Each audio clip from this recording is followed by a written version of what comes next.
Hello, ladies and gentlemen. Whilst we are setting up for this match, I would like to take the chance to introduce to you the caster for this game. Very special guest filling in very handily for Dialf, who is sick. Ladies and gentlemen, we have Supaalf with us today. UK's favorite and best nurse main. Alf, how are you? Are you excited to be casting today? I don't think I'll ever be introduced to anything without cringing so hard. But yeah, no, I'm excited. I wanted to add the extra cringe for you. Yeah, yeah. No, I've been watching a lot of comp recently. I think this is going to be an interesting matchup. I think Calamity are probably favorites, right? But I think we could definitely see an upset here. You see the Survivor roster we're looking at right now. They're going to put a shift in for sure for Synapse. Yeah, so Synapse last weekend for qualifiers took a 3-1 win over Night Owls, and they were so decisive. Like they clearly know what they're doing. They're a good team. They're a solid team.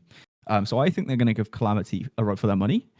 Calamity, of course, finishing second in the All Hallows League last year, and also just in general a top 3 team. So Synapse is back. You could consider against the wall. I think probably the underdog in this scenario, given its Calamity, but I still think we're going to see a pretty close matchup. Going into the first game, we do have Blight on Wrecker's Yard. So S tier killer, very strong killer, especially for these teams who play such a high level. And following that, we'll have Oni on Ormond 3. So same map we saw for the Eternal set. Again, two killers. I think the matchups are going to be quite intense. Who do you think is going to take this one off? The Blight set or overall? Overall, the match, given what killers you've got. I mean, if I was a gambling man, I'd put my money on Calamity, right? It makes sense. Like, I feel like, you could correct me if I'm wrong, I feel like Synapse is a newer team, right? Like, I recognize a lot of the names. Daimao, Jiggy, of course, Karma, Zynox. Zynox been around for a long time. But is that chemistry going to be there? Do they have the hours in, like, practice? Do they have the comms down? Do they know each other, how they like to play, what they like to do? That's a big question, right? Yeah, so Synapse have sort of mix of new talent and old talent that we've seen before. So that was something sort of, in terms of individual performance, if we were going to see, some star players. But you look at this set, right? Like, SYP Blight. I don't know who picked what. We haven't been told, but I can only assume that Calamity, Obi incredibly well known for his Blight. You're going in set 1. You've got your favored killer on Blight. You're going to have that momentum going into the next set. Then it's up to Synapse to claw it back, right? Yeah. Calamity, an established team, arguably top 3, I think, in my opinion. It's going to be really tough. It's a tough first game for Synapse, to say the least. Yeah, and I don't think I mentioned actually that we do have Billy on Cowshed as the tiebreaker. So, do you know what I want to say? I want to say that I think we'll go to game 3 this time round. Although we've seen 2 back-to-back 2-0s, so I don't want to jinx it, but I would very much like to see this go to game 3 because I think it's still going to be close. But we are just loading in, so we'll be getting started very shortly. Into this Blight set, it's going to be a pretty intense matchup, which I'm looking forward to. I'm curious. Do you have any info on Obi's Oni? Have you ever seen that before? I haven't seen that before. I've seen Obi's Blight. Yeah, that's what I'm thinking, right? For the reverse set, like I see why Synapse have picked Oni. I could be completely wrong, but in my head, I remember Zynox being a very good Oni player, so I assume that was the thought. And now it's just the age-old question, right? Like, how well can they play against the other team's best pick? But like you say, I think each team winning their own pick and then us going to a Billy Cowshed tiebreaker, I don't think that would be a big surprise. Let's see, though. Yeah, and I do think you could... I mean, there might potentially be a different player for the Oni set, potentially, for these teams. But there's no question about how strong these Survivor teams are. So it could be down to killer performance, potentially. But how well the Survivor side can set up for their killer usually, makes or breaks these games. But loading in now, we do have Obi on the Blight, so pretty strong as well. He's already found a Survivor over at the top side of the map, and I believe that was Jiggy that he saw. I'm not sure. But look at the build. We have Pop, Eruption, Corrupt, and Agitation. Is that a split corrupt for Obi as well? I guess that's pretty typical on Wreckers, the nature of the map, how small it is. Yeah, it's pretty common. He's still able to find a survivor though, which is really clutch. Of course, he's going to take chase into that corrupted zone, but just get that vault over. And unfortunately, you're not going to be able to bump onto the tree directly, which means he's not able to get that quick sort of final bump into the kill. But Zynox going to be chased here at the top of the map. He's going to break that pallet and zone him to that side of the map. So could see a pretty quick down here. Yeah, going to run corner of the map very smartly, leading him deep into the corrupt area. So quick first down, but a very good positioning from Zynox. Yeah, you can see how fluid, like, this is something you can always tell when somebody's got the killer down so well, how fluid Obi's movement is. Like, maybe the nerves are running high, new event, back in DBDLeague, game 1, but you're on the killer that you're, like, most well known for, and you just, like, it just oozes confidence. The way he runs around the map, he knows exactly what he's doing, and Zynox exactly playing the macro right. I'm assuming someone's made the call, just die corner. And try and get the gen progress that they so desperately need. But getting the eruption up as well. Yeah, he's spreading that eruption. It's pretty good, and it's a good part combination for Blight in general, who's pretty mobile. I want to say that first chase took 58 seconds, which is, I'd say, pretty good for what you'd expect into a Blight. But yeah, spots out Manu, who's going for that save. It is going to be a trade. Is he going to opt to tunnel out of Zynox? I imagine so, yes. Eruption applied on that Shack gen. And we'll see how far Zynox can get. That is going to be the lithe in play. Makes it to this tile here pretty strong. Got to walk back over. And yeah, that's first gen going to be popping. Can still hear Claudette at the tile, yeah. So does he make that pallet? Yeah, he doesn't. Unfortunately, he tried to crouch him instead of running to the pallet, maybe try and predict the movement. But that's going to be a quick second down. Manu is now up. Over there in the corner of the map. Second gen pop, so pretty good gen efficiency from the Synapse survivors. So Obi has Agi as well. He's not opted to go for basement, which is interesting. Yeah, I'm also wondering in the back of my head, will the Blight bug bumping off of survivors, will that come into play this game? I'm so intrigued. I don't believe that's been patched yet, but I feel like that's pretty game-changing for Blight, right? We've not seen it happen yet. But that could put Obi in a tough situation. Yeah, I heard that was a feature that they added. I don't know if I was being gaslit, but yeah, apparently. Also, I could not tell you because I couldn't really confirm it, but I think it is a bug. I don't think that Blight should be able to bump off survivors because denying that collision was, I think, actually going for the snowball here. Yeah, leaving Jiggy on the floor. Finds Zynox, which is crucial right now. You don't want to really leave the tunnel out survivor. It's such an unsafe scenario. But he had, I think, when he didn't hook basement, a bit of a pause, maybe adjusting his gaming chair. I'm not sure. When he didn't hook basement, I think it was to just sort of snowball onto Manu, who was at the top side of the map. Yeah, does get hit. So that's 3 injuries on the board. So looking pretty scary for Synapse. Let's see what Obi can do to snowball this. Yeah, taking the chase to the edge map here as well. Not being conservative on the pallets at all, which is exactly what you would expect in this set. Just confident in their team. Oh my god. Okay, a little bit of a scam, but Claudette thanking her lucky stars. The chase continues. 3 gens done. The gen efficiency is insanely good from Synapse thus far. And now we're going to get another hook. I just feel like we're not getting much value out of agitation here at all. But we do get the tunnel out really nice and early. 2 gens up. You wouldn't expect them to have too much progress on any of these gens either. Yeah, Manu's already in chase. I can't see, is he going to go apply pop to that gen? I would hope so, because I don't think I've seen eruption proc more than once. So if he wants to slow these gens down, maybe he needs to take some time to do that. Manu's going to be running off. We see Karma there getting on a gen and does find the Renato here at Crane. It's going to go down, and yeah, eruption procs on that top side gen. It's just the way he plays. It just screams confidence, I feel like. Like, he just knows what he's doing. It's chess. 10 seconds before he does it. Like, he's just well aware every tile how he has to play it on the Blight. It's really impressive to watch.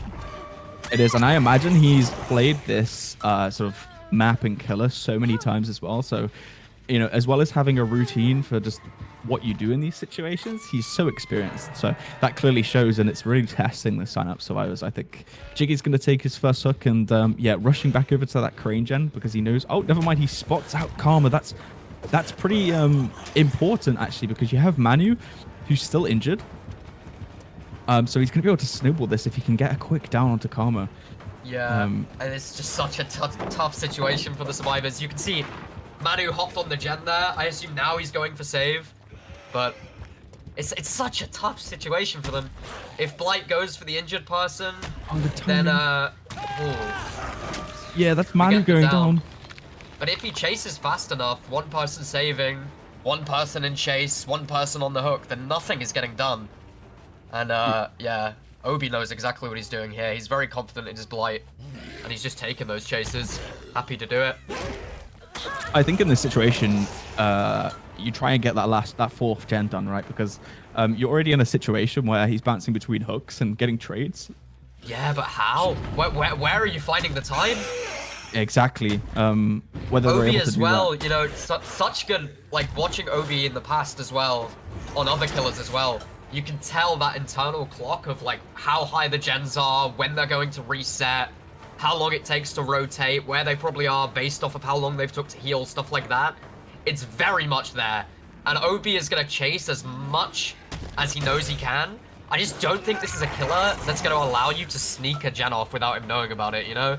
I think he's very quickly going to drop that chase and know, like, hey, I think something should be happening here, whether it's a reset or them trying to get that gen pop. It's just a very... I feel for Synapse, because for my first game in an event on a newer team, I don't think I'd want to be playing Obi Blight, that's for sure. And yeah, there you go. Finds the reset. Just such perfect game sense. Yeah, and it's I think like you say, you know, he knows he has this internal clock.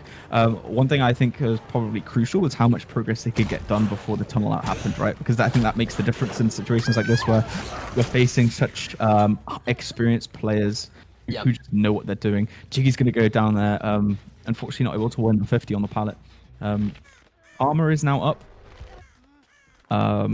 Yeah, injuries on the board. They're not. I think they're just sort of struggling to survive rather than finding any sort of control in the game right now. Obi is in complete control. I'm not able to hit that swing onto Manu. You saw the gens absolutely fly at the start of the game. One person drops off, and all of a sudden, our Blight is in absolute cruise control. Really hard for the survivors to do anything. And I'm sure the survivors know exactly what they should do in every situation, but this is just one of those situations where it's like, what can we do? You need to have a good chase against a Blight with not a lot of... Oh, that's Did he bump off Renato? Yes, he did, he did. He didn't bump off the tree, so it really confused Obi because you saw him spin his camera around, expecting to bump off that tree. Yep. It's still going to result in the down, but you can see how that confusion happens. I mean, it happened to me the other day, and I was like, what's going on? Yep. But it's also, it's new for the survivors as well, right? Like, we used to see this counterplay of running into the Blight, pushing him away, so that he couldn't bump and he couldn't get that hit on you. And now it's, you know, if I stay close to the Blight, like, even the ones where they quickly bump and swing, they might just bump off you again and not get the swing off, you know what I mean? Yeah. This is very disorientating for the Blight player, but both the survivors and both the Blight, either way, you know, welcome to Dead by Daylight. It's not a bug, it's a feature. They seem to be comfortable with it, regardless, whatever it is. Yeah, so it's probably quite important Jiggy doesn't get found here. Was able to reset. We've got both survivors on the planet. So if Obi finds Jiggy right now, it is GG.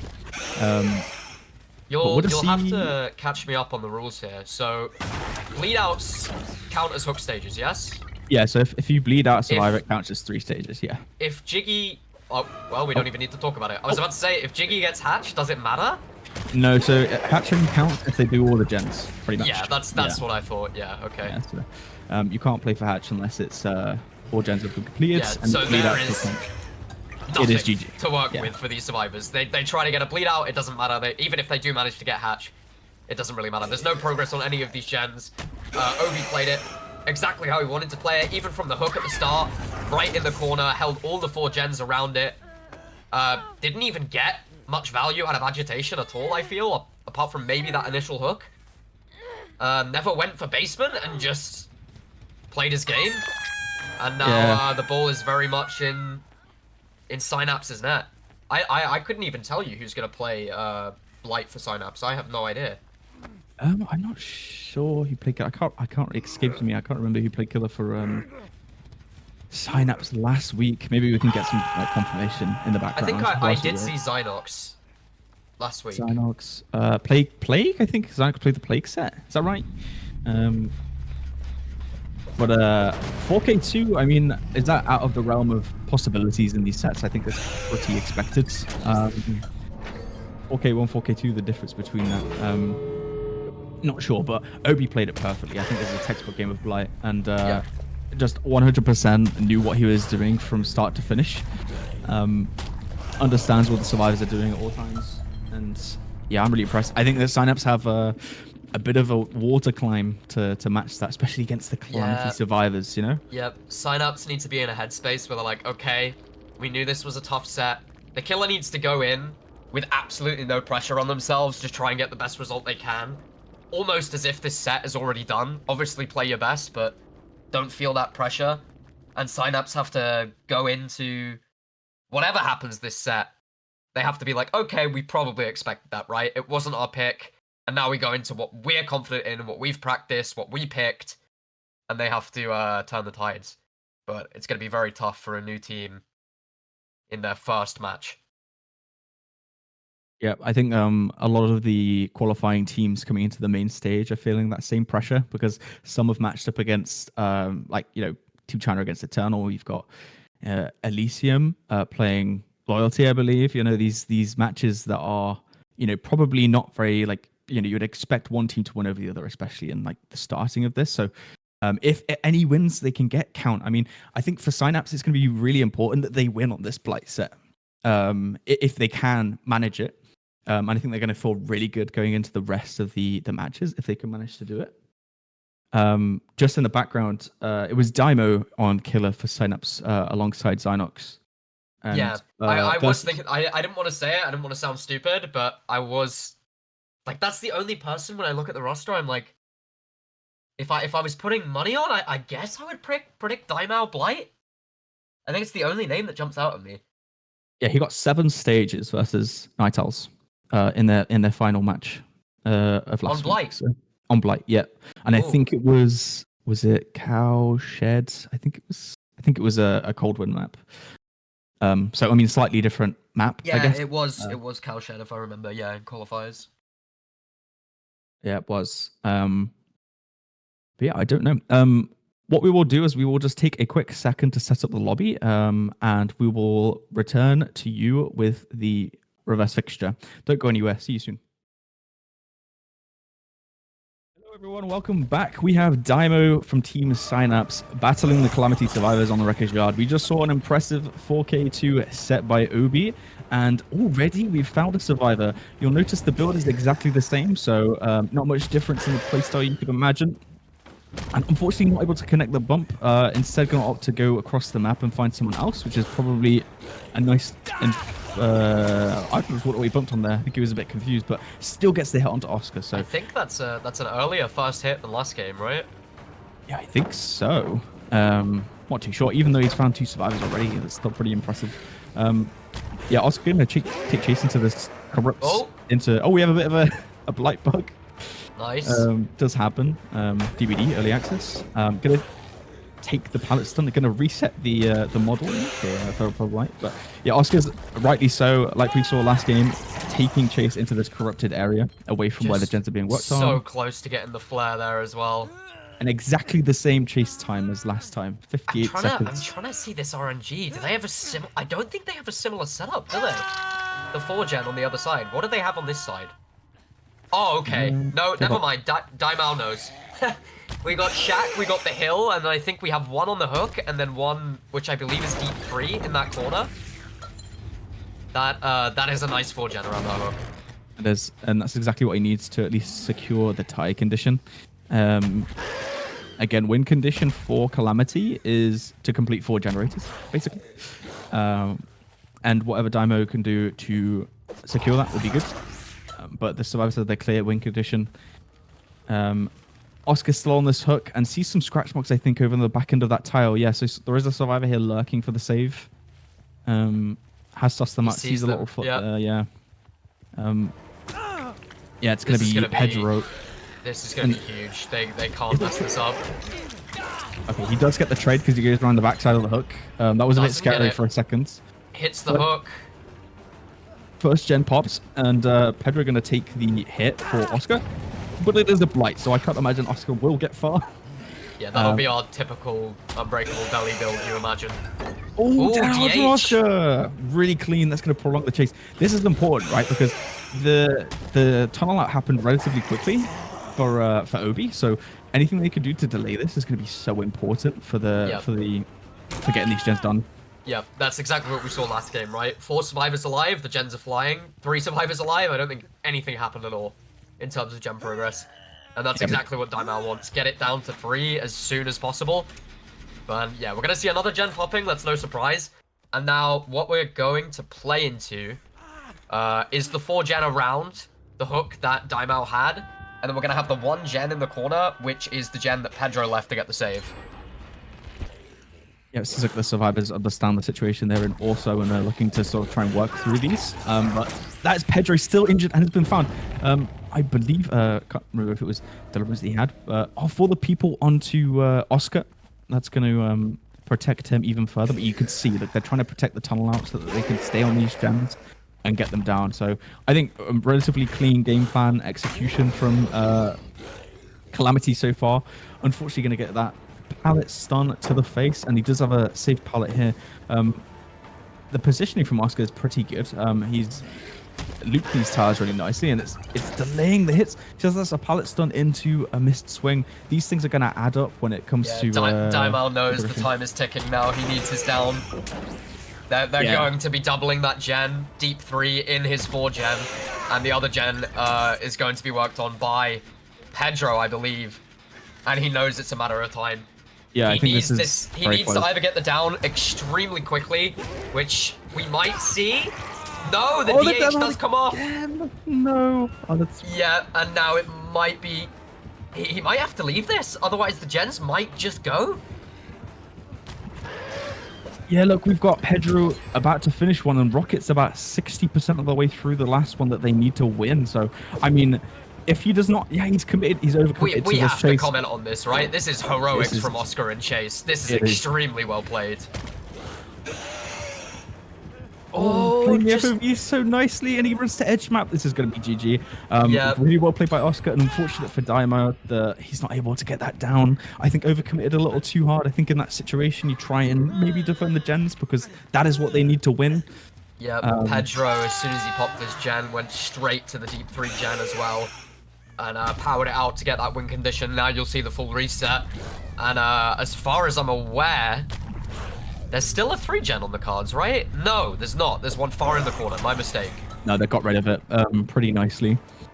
I think they realized after that sort of first chase in the bottom side of the map where he spotted out the positions.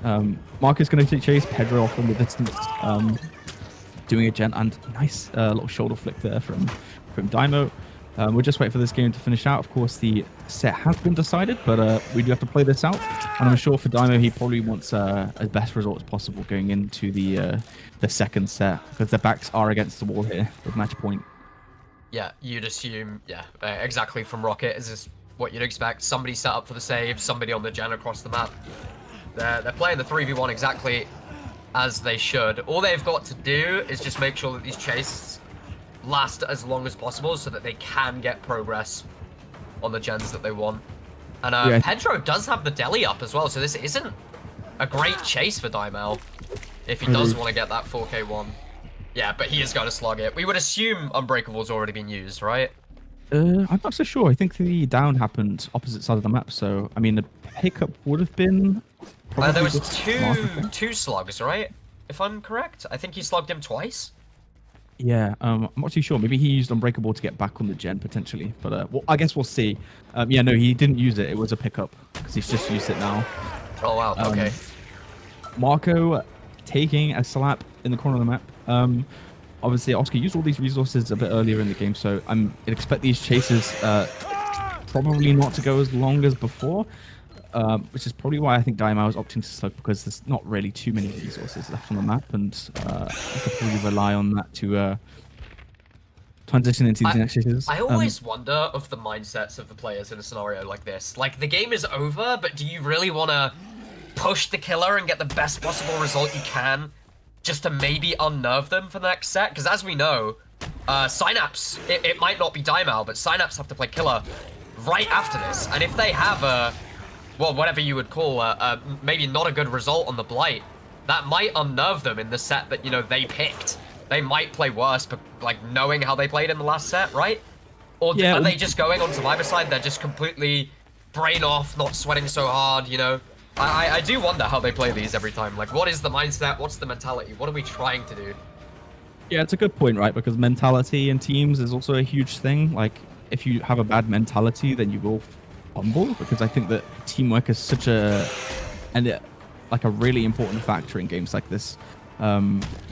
Like, do you lose your head? Do you just shake it off? Especially, you know, in Synapse's position, whilst they may be expecting to lose to Calamity, performing as best they can is probably a priority for them as well. Also to establish themselves as like a strong team. Yeah, right? it's very much making a statement, right? Like, your first performance in a tournament like this. Like, you might have the names on your team from the past or the newer players which are performing well, but can you get out there against a well-regarded, highly regarded team in Calamity and put out a strong performance? And I assume that's what Daimao wants to do, right? I assume he's practiced the Blight and he wants to go in there and just show what he can do. Try and gain that respect. I mean, most teams, I think, when it comes to the bigger teams, like, you just don't see them losing on their picks. Yeah. Last weekend, you know, with the qualifiers, we saw like Night Owls and Synapse just winning on each other's picks. And so I think, you know, as far as there's a little bit of play there with the Blight feature. That's exactly what I was talking about, though. So it's like this really interesting scenario where, like, before, if the survivor's right in front of you, you're just pressing M2, rushing, and then instantly tapping M1. But if the survivor's right in your face, you're just gonna bump. And then it's like you don't even have time to press M1 that fast, you know what I mean? You lose a rush. If you've only got one rush left, you're fatiguing, you know? It's such a weird situation.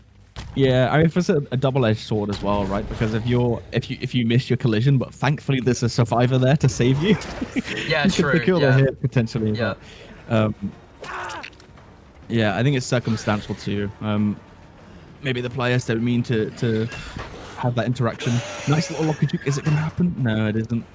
Timing for Marco pretty nicely, but going to go down anyway. So is Rocket trying to force that gen? Or is he playing aggressive for a pickup? I assume he's trying to get a gen off in the corner, right? He might have left it early. No, he did stick it. He did. That is going to reveal his position, but 5 gens completed against a Blight you can be happy with. Sprint burst over to the slug, actually, and I think he used all his rushes to get over there. So this pickup is more likely to happen. Oh, nice little dodge. That is going to secure the pickup for them. And does he commit to Rocket, go for the injured survivor? Yeah, I think he wants to zone him away from that slug. Chasing his demons, I think. Lost Rocket there for a second, but is going to find him. And yeah, I mean, like we said, I think he's just trying to secure the best result he can. But they're Calamity survivors. They're just so robust. You know, you can't really, like, when they have the game, sort of a hold on the game, like you could just show they don't let they don't let it go. Yeah, I think, like, this mental game of playing a killer game and then going straight away, like, I feel like the mental is so much more impactful in this tournament and in these games than you would expect. But, like, getting a good result against the Blight and then them having to play killer again straight afterwards, it does make it a lot more difficult, right? Because do you have that mental fortitude to just go, you know what, last game we lost, it was a tough win condition, I had to, you know, fight for a lot, it was a... Can you just throw that away and just go into your next game, completely forgetting about everything else, right? It's a tough thing to do, it's not easy. Well, I think, just information on that bug. I think it came from 2v8 apparently. That is a consensus with when you played Blight in the odd 2v8, you could bounce off your killer. You could use your killer's collision. So I think maybe that line of code translated into the wrong place, potentially. Yep. But what I was going to say is, in terms of mentality, let's look at last weekend with Eclipse versus Valentine's, where Eclipse had a strong 2-0 start, and then they came back, winning 2 sets to take it to the tiebreaker. That is exactly why mentality is so important, because if you fumble, you know, when your back is against a wall in these 2-0 sets, like it can make or break the games. You may have a game plan, but if you have a bad mentality, how are you able to execute it, right? Yep. And it's kind of cruel as well, right? Because you can have these sets where they're so incredibly close, maybe won by like, you know, minus a hook stage and a mess up, or I don't know, you don't have the bleed outs anymore, but say they win it by like maybe a fresh hook or something, right? And it's such a close result, but they've won that set and that's all that matters. It doesn't matter how close it is. If you've won, you've won. You go into the next set, it doesn't matter. And it might have been in all of the sets before that, it was extremely close. But it doesn't show at all, right? Like a 2-0 is a 2-0. It's kind of unforgiving. But yeah. It is a little bit, They're absolutely playing for the best possible result, trying to get outs against the Blight here. And going for the save as well in the end game. Forcing Locker might bring enough time to get Pedro up as well, maybe? Yeah, is that what we're playing for? They are. That gate at the top of the map is open, so... they have enough distance to make it. Oh no, they are right next to it. Never mind. Okay, yeah, so that's gonna be 2 survivors out. 2k for 2k for, I think that's how many stages is that? The respect from Rocket as well, leaving his toolbox. Top 10 Dead by Daylight respect moments. Yeah. Brilliant. But super well played. I think Dymo had a very difficult win condition against such a strong team, but it's really tough, isn't it? Yeah, when you have a hard win condition like that, really hard. Yeah, that is going to be 7 stages for Dymo, so consistent with results last week. But unfortunately, going to take the loss in the first set. So next up, we have Oni, which is a bit more unpredictable sometimes. I guess it really depends on the pacing at the start of the game. So a little bit of a different scenario that we're facing. This is Synapse's pick, so they have a game plan. It's going to be on Almond number 3 of the variations, which I think is a bit empty. There's a bit of a misbalance of the map in terms of palettes, so playing the map might be a bit more important. We saw Eternal versus Team China, where they were just able to play these tiles into the Oni on the same map. So we wonder how these teams potentially might play it again. Yeah, I feel like those jungle gyms are so finicky as well. They're very, like, you need to have a lot of practice down. You need to flick. It might be one of those sets where it just comes down to how much practice do you have in this set on that particular map. But I'm interested to see it. Yeah, me too. We are going to very quickly take a short break whilst we set that up. Don't go anywhere. I'm sure it's going to be a very exciting set, but stay tuned. We'll be right back. Welcome back, ladies and gentlemen. For this Oni set, we have Zynox from Team Synapse facing off against Calamity Survivors and have already found his first chase of the game. Looking at the build, we can see Scourge, Hook, Pain Resonance, and Gift of Pain in play alongside Corrupt Intervention and Eruption. So fairly straightforward build, you can see with the slowdowns. First chase going to be onto Doc, and the most important thing you could say for this first chase is to deny that first hit, and already got 2 strong filler pallets. Building up Bloodlust right now. And unfortunately going to slow vault in front of the Oni's face, but makes it to Shaq. So nice early hit for Zynox, going to feel really, really good. But this is not the best place to chase. Is Doc going to give power here? Or is he going to force Locker? This is a big decision to make. Do they want Oni to get power this early? He can deny it. I don't think he's going to, though. No, he is just going to stay and chase. Yeah, he does have that Splinter add-on, which increases the blood droplets from conspicuous actions like vaults and the vaults and the pallet drops. Yeah, just gonna take power and leave because I mean you don't want to have your first chase of the game at Shaq. Was that fast enough to be tripled? No, surely not, right? Just a double gen there, I would imagine. Doubling main because it's such a strong gen on this map for the killer. Yeah, I think it's definitely doubled. I'm not sure if they have any other progression on the map, but. Yeah, Doc going to come in for a reset, and Dymo going to be trying to find... Oh, sorry, Zynox, not Dymo. Zynox going to be finding survivors, not going to pop power yet, going to be a bit patient with it. Corrupt is still in play. Yeah, this is an interesting stalemate, right? Like, I imagine Zynox is going around looking to where the survivors might be. Doc obviously has left the area and gone and reset. Zynox is thinking, okay, maybe Doc is still in the area and somebody's came across to reset him, but that's not the case. And as far as I'm aware, no one's on a gen right now, right? Unless they've just hopped on now after the reset. I think they were playing it a bit cautiously because of the power. The reset did come through, I think, from Rocket onto Doc. But yeah, so look, so they did have a second gen on the go, so they must have doubled that first one. Yeah. Rocket's going to continue working that, and then Marco's going to start on this one. I believe that was 3 survivors in the same area, and then Rocket's... Okay, now we get to see how polished Zynox is on these loops. Oh, okay. What a flick. Okay, well, that's your answer. There Was you that go. through Sprint Burst as well? It was, yeah. He sprint bursted around the tile and then just took a smack to the face. Yeah, that was very impressive. And that's pain res on the board as well. Yeah, do you play the pallet there? I mean, you've got pretty strong setup into this fella here, but either way, it's going to lead into a down, which is good because he's able to conserve that power. He knows he has some power at Shack, but in terms of like the rest of the map, I don't think so. Of course, hasn't got like a passive charge rate or anything like that, or think an add-on that's for exactly what Zynox is thinking, right? Make your way towards Shack. Yeah. I think he has some nice gens over here as well because of the corrupt. Yeah, if you can find the reset. Not amazing, but definitely playable, definitely workable. And he should get his power off this, right? Yeah, he does. Yeah, he's just got enough. I think there's an area of the map where they reset, which there might be more. I think it's in that direction over to the left. Yeah. So, yeah, Rocket's going to be injured. He's going to be reset. He's making his way over there. But I think Zynox needs some injuries on the board because he doesn't have enough power on the map at the minute. Right now, 4 gens still left to go. Yeah, so C's, is that Rocket? Yeah, he's chasing the injured survivor with power, though. I'm not sure if that's the most optimal decision.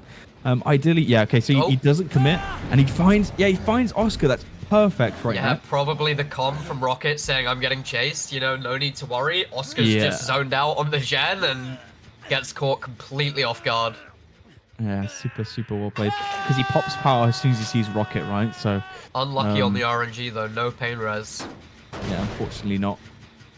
And kicking the gen without waiting for eruption is interesting. Back in chase with Rocket, though. Elects not to chase him? Okay. I guess, yeah, he is all the way up here. It would be quite a time commitment. Yeah, we see 2 gens pretty far, though. Are they probably waiting to pop those before they save? Split gens as well, yeah. Rocket's close to the hook, so if he does leave, then Rocket could make a risky play going for the hook.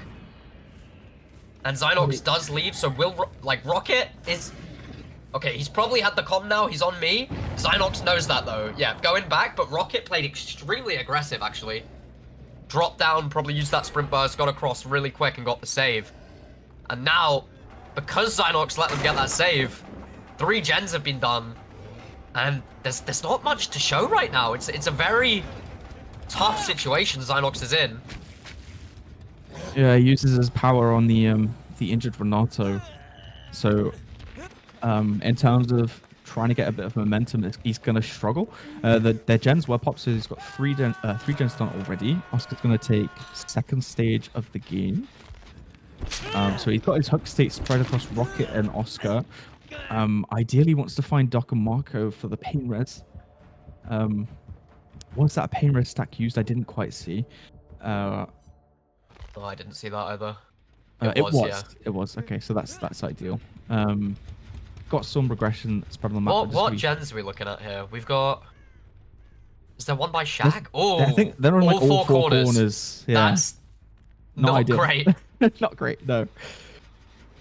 So they just need to split the map right. Yeah, and it looks to me like Zynox is like, okay, these gens are so spread out at this point.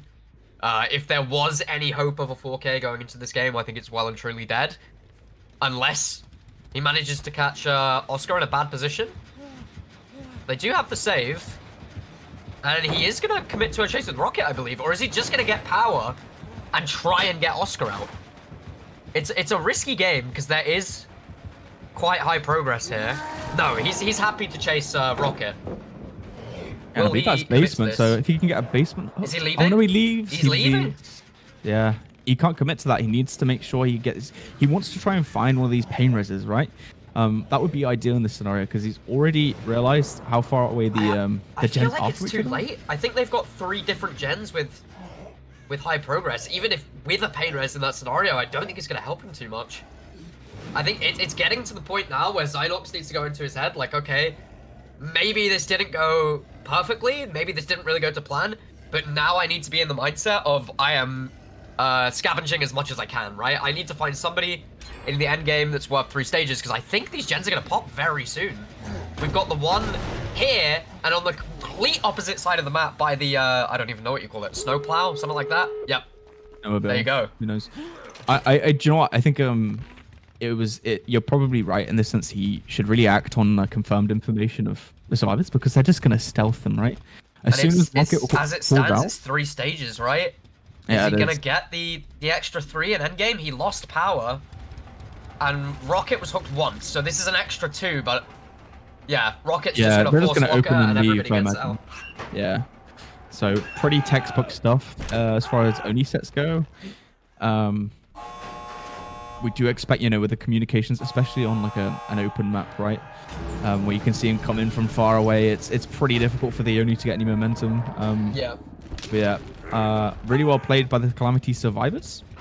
And I don't think it's going to be a tall order to match that, really. You see 5 stages, you see the 3 escape, and you think that it's not the best result in the world. But as we saw earlier with Eternal versus China, the stages weren't that high either. So maybe this just is a really tough map for Oni. And now I believe it will be Obi has to perform, and has to perform better than Zynox has. Which might be harder than we're giving credit, to be honest. Yeah, I feel like I want to say it's RNG. I mean, the map RNG, especially in that sort of, because we saw a really good chase from Ian in that China set, which brought his team back. And then the second chase that was taken was at the I don't know what tile it is. I'd call it a maze, to be honest. But lots of corners, really hard to flick around. Yeah, I know exactly what you mean. Yeah, I mean, that's the nature of the Ormond jungle gyms, right? They're very finicky, they're very weird. They have a lot of corners which you could crouch in, which are like Oni's worst nightmare.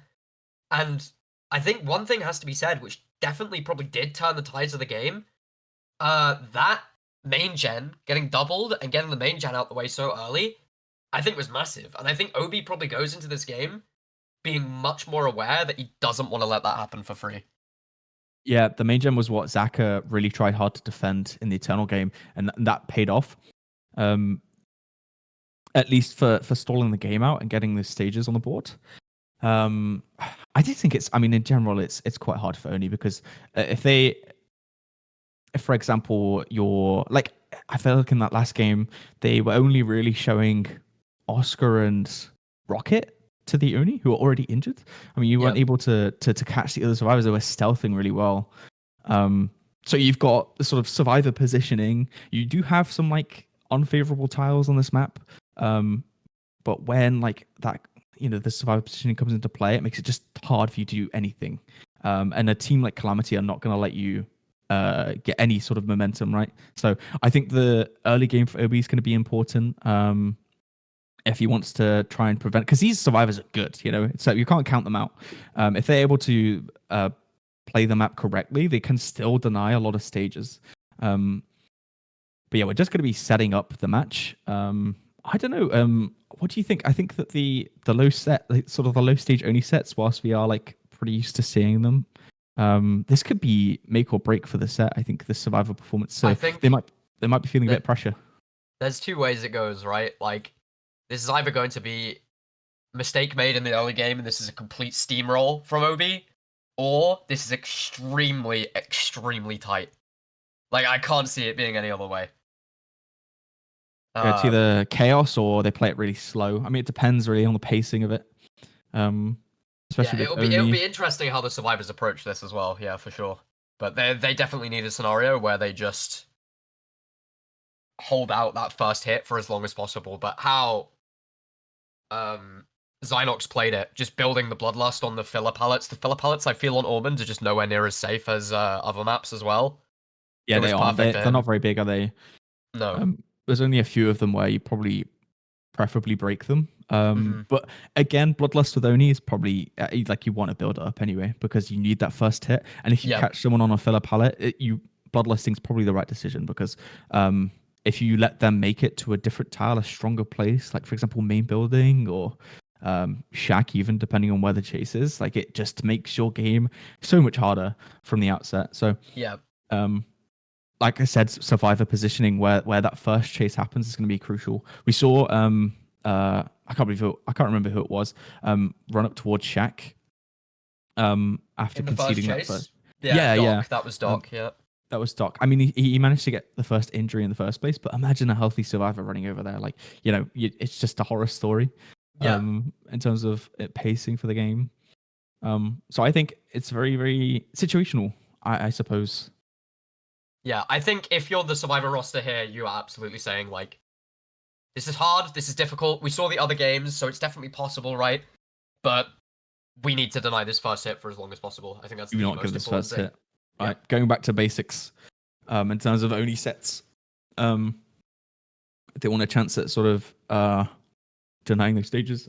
I mean, it was 5 stages on 2 survivors, so if they do manage to pull it out of the bag, then we get to see Billy Cowshed, so I'm not complaining. That sounds like fun. Yeah, Billy Cowshed does sound fun. If Obi gets a quick early down, I don't see like just a route out unless he plays it greedily. But I'd imagine, I mean, in sets where you get early downs and low stages, you do often see just camping and just trying to patrol the area. Yeah, I mean, it's like a tournament, right? Like, why would you risk it? Just play as safe as possible. Yeah, you play the win condition, and it's not a very like difficult win condition, I would say. So yeah, I think it's going to be so crucial. I do think, based off of the other games that we have seen, given we don't have a massive sample size, we've seen 3 games of this so far. We have seen similar results, right? It was like 6 stages, 7 stages, I think, and then the last one was 5.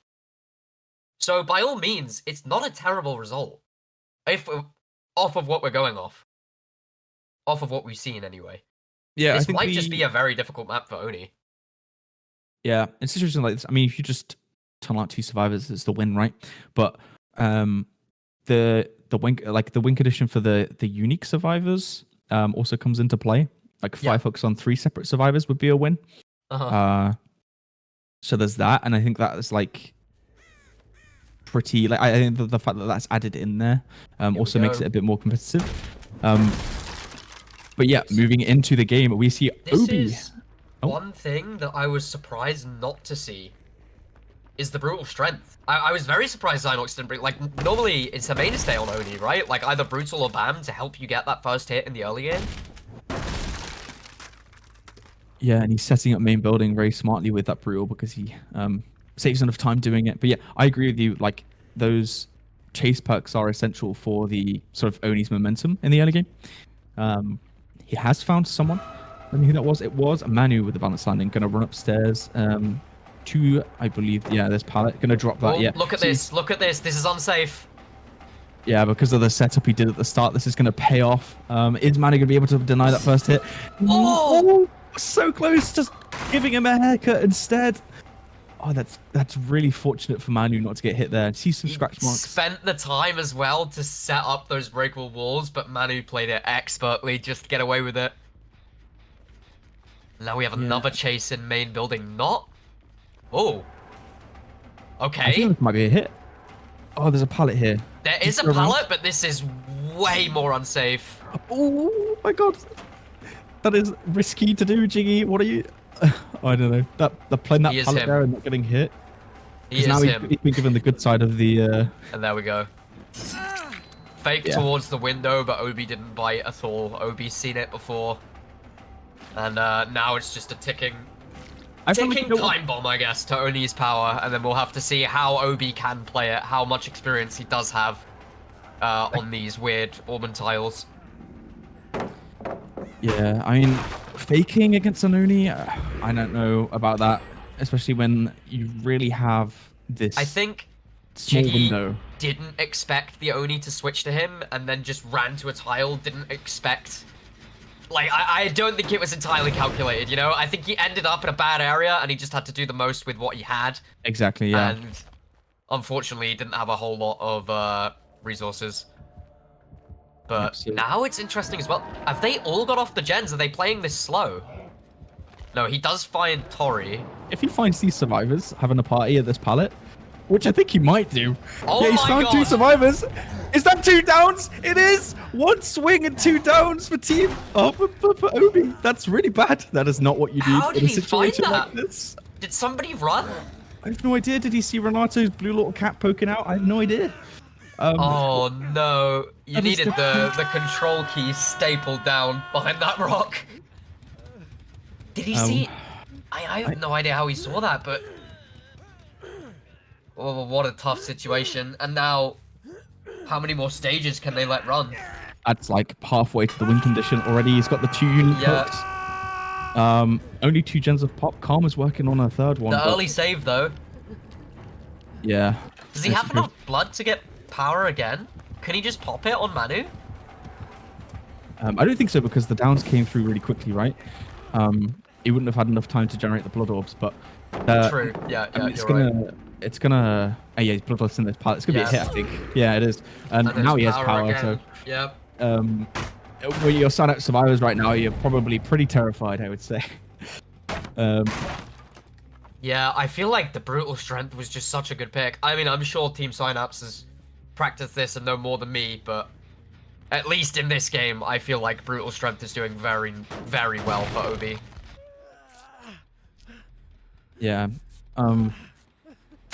To be honest, yeah, like they're resetting. And now you need some kind of heroics, right? You need some kind of crazy crouching corner, dodge chase, use every pallet on the map. Everybody splits gen. You just need some kind of insanity to catch this back, and I'd love to see it, but it's gonna be a tough one, that's for sure. Oh, that was a pretty close window there. Vaulting over that filler tile. Right now, I think the survivors really need to reset. Oh, Manu knows that he's going for that window and just predicts it. And he sees another survivor. Is it 2 survivors that we've just seen? One at Shack, one at this filler tile. I think the survivors have just been caught trying to group up for a reset, and Obi's just sniffed it out. Obi's game sense right now gets grabbed out the locker. That is so bad for Diamond. Yeah, I think the survivors even know themselves it might all be over. I look at this blood reserve. Yeah. Oh my god. You've got it's another the blood power. bank. Holy shit. All the kind blood donations for this Obi Oni.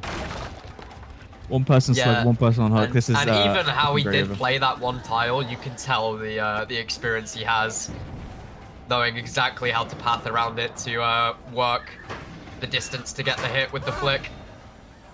And it is a survivor bargain sale right now, collecting them left, right, and center. Yep. Manu is going to be picked up, but Jiggy's slugged, and there's still a survivor. So I think we could probably quite fairly say this game is over. But we'll over just as quick as it started, really. Yeah, I love Oni sets because this is just what you get, right? You get a slow start, and then it can go downhill so fast. They're so volatile, right? Yeah, exactly. Like, and if you have the information, it's so game all or sense, nothing. Yep. you could just snowball it, and yeah, they're just Catching doing those 2 survivors on like that's the one mistake that you just cannot have, right? 2 survivors grouped up on a pallet early game with such a low win con. Yeah, and just secure this. Why wouldn't you? Why wouldn't you secure this when you can? Yeah, and of course, not able to use that anti-camp feature. And Daimo's going to be leaving the trial. Yeah, I think that grouping up there instead of spreading out, I think was probably the main factor. But the fact Obi found them is just, it's horrible. I mean, they're both crouching. You can see they're both stealthing. Maybe saw them. So I think there was a filler tower that was being chased on next to that area. So there might have been a split second in the corner of the screen where Obi saw them. And we had Toby's timing that in the background. Thank you very much, Toby. There was 2 minutes 38 seconds. I quote for first down. I would say first downs because they both happened at the same time. But yeah, it just ultimately snowballed into this scenario we found ourselves, and really well played for Calamity to get the 2-0. And you can see Obi's game sense coming in clutch for the team, and Synapse were not able to answer it. Yeah, and it's... I knew Obi was a good killer. It's always a question when you see a killer like this on the Oni, like how well do they know each tile and what to do? And even with Obi backing up there, right, before he went into the filler to then play with the power and try and get a flick onto the power, it just shows how experienced he is on the Oni, and specifically with these tiles, so... Yeah, and I think he's clearly put in the work, right? It goes back to what I said during our campfire chat, where the killer performances have come in clutch, right? Because there's no doubt the survivor sides are really strong, but the game sense of the killers and just how they're able to capitalize off these mistakes and the positioning of the survivors and keeping it in their heads, like the wraiths that we saw last time, the slugging, the positioning, it all just culminates into this, just an absolute slaughter. Yeah. And a killer like Oni, I just think it's so impressive. Like they just know how to approach the tile in such a way that they're going to get like an inch where they can 180 flick into the window and they have just enough distance to hit it. And it's just, you can tell by how they play, even with Zynox as well, you could tell, they just know that. They just know that. But like, I approach it in this way, the survivor runs it this way because it's the most logical way to run it. And if they react how I think they'll react, then I'll have just enough distance to get this hit with a flick. And a little bit of that's ego exactly what he got right there. Jiggy just running as far as he can. It is a matter of time Jiggy now. knows it's all but over. Maybe swinging through the pallets because he knows Jiggy faked him earlier. But Jiggy does not want to chance it. What's down, but that's gonna be it. Yeah. So last down coming through. Congratulations to Calamity for taking the 2-0 in this set. Synapse, I think, played well, but that game sense of Obi just really made the difference, I think, in how this game turned out. Yeah, I think that's one thing that always stands out when you see Obi play, or at least when I've seen him play.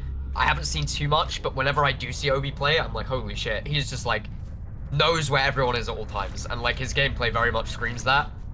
And yeah, commiserations to Synapse. By no means did they play poorly in any way, shape, or form. I think they played extremely well, but you were very much, I don't know what the saying is, but like tossed into the fire with this. Your first matchup being Calamity. It's a trial of what's the word? Trial of fire? Oh, I don't know. You know what I mean. Yeah. Of course, yeah. But yeah, it's a double elimination tourney, so they'll have another chance. I think we'll know who that's against, right? Already, or is that determined by the loser of the next set? I think it's. Yeah, I can't remember. I don't have the bracket up to see. So maybe I can get confirmation of that in the background whilst we wait. But yeah, I mean, I guess in terms of expectations, it sort of went as we thought. I wanted to believe maybe Synapse could take a set from Calamity, but unfortunately it didn't happen. Yeah. I think that the obviously the teams who are expected to win, will do, and then we'll see a closer battle in the losers bracket with maybe some of the new teams that have qualified. So either way, it's still such a good fight, and it's such a treat to see such great gameplay. I just think Synapse had such a tough run as well. Like, I think if you were Synapse, I don't know if they got to decide it or what, but playing your first tournament, or I assume it's their first tournament, I don't actually know, but playing it's not their first tournament. I think it's the first time in DBDL. First time in DBDLeague together. It's a relatively new roster, and you're playing against their pick first, their killer, the killer that Obi is known for. It's just so tough. It's so tough to win a best of 3 in that. Yeah, position, I believe it is a coin flip that decides that. So maybe just a 50-50 chance. I don't know. You can't say it, but definitely recipe for success. Congratulations to Calamity, commiserations to Synapse. Both sides played extremely well, and yeah, no, it was a pleasure to cast. I had a lot of fun. Yeah, no, Alf, absolutely. Thank you for stepping in as well and helping out. It's much appreciated, and really, really nice to cast with you as well. You were great. Considering how rusty you said you were, I think you did really well. We are going to set up the next match. It is Catalyst versus Eclipse.